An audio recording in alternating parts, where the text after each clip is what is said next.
It was Friday, which means frozen food Friday. Today we're on the veggie favourites, and although I didn't tilt the cup, I'm still spilling water everywhere.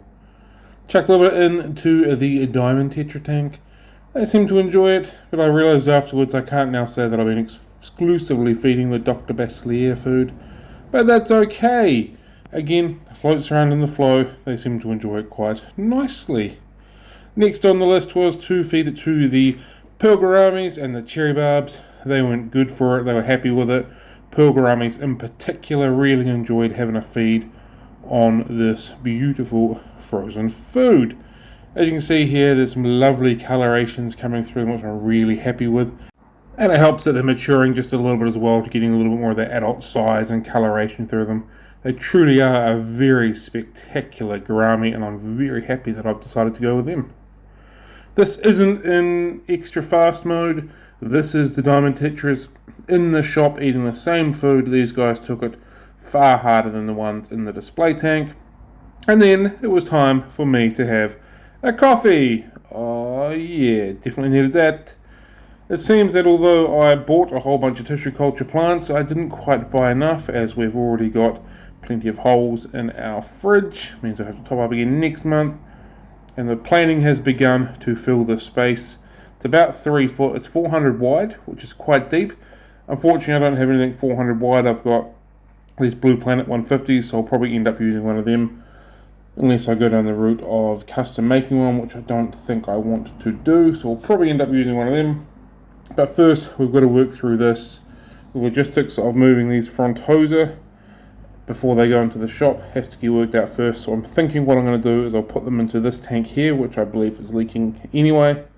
Put them in there temporarily, move the tank, get all the plumbing sorted out and all that kind of shenanigans. Set up the sump and whatnot for this tank in the shop. Try and work out the best ways of getting it done, that sort of thing. So while the frontosa are in the other tank, I'll be able to work that out. Obviously, I've got to move all of these shelves, because this is the spot that it's going to go.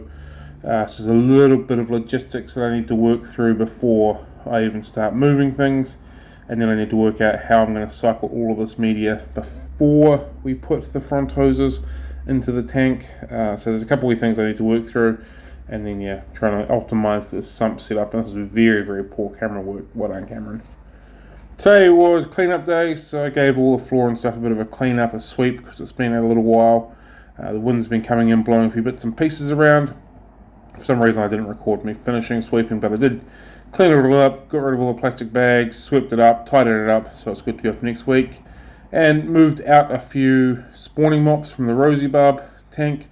Looked like when there was less mops that they were more interested in spawning, so that was a weird, interesting wee thing that I noticed. Put a few spawning mops into the corridors, so like I said the other day, it's getting a bit cooler now, so we're going to try and spawn a few of these different species. Put some mops in there, see if it does anything. Might trigger the odd thing. They might need mops on the ground like a Java moss. And I finally pulled apart the CF1200. First things first, I wanted to check the impeller.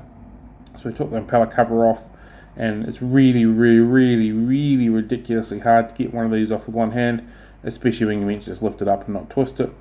But I put the camera down in the end eventually, and I got it off. 1, 2, 3, camera down, and it's off. Use my handy dandy tweezers to get the impeller out of it. And again, excuse me for some fairly average camera work around about now. Gave it a quick check. So far it's only looking a bit dirty. Didn't think it would be that. Then all of a sudden, voila, there is a crack. So that right there is exactly why that will have been making a whole lot of weird noises. Impellers aren't meant to be cracked. It does not help with their function. I checked the ceramic shaft was fine as well, so it's definitely the impeller. Handy that I had another one lying around, pulled it out, although it's a bit dirty, a bit grimy. It's in good enough condition, so I'll put that one in place of the cracked one, and what do you know, the noise disappeared, the flow improved again. Good times. I fixed it. Look at me. DIY Daddy can also now be Fix It Daddy. So if you want to call me Fix It Daddy, go for that as well. Thumbs up, happy days, and water everywhere as per normal. I really like the sun coming through onto BMW, but it does concern me that it's going to cause me some algae issues in the long run, but I think it looks quite spectacular with the natural sunlight. And I also think these little shellies are quite spectacular too. Sometimes they're in and around the shells, other times they're sitting up on top of that rock. And stay tuned for a tropical softline Asia review. It's coming up very soon. Have a good one.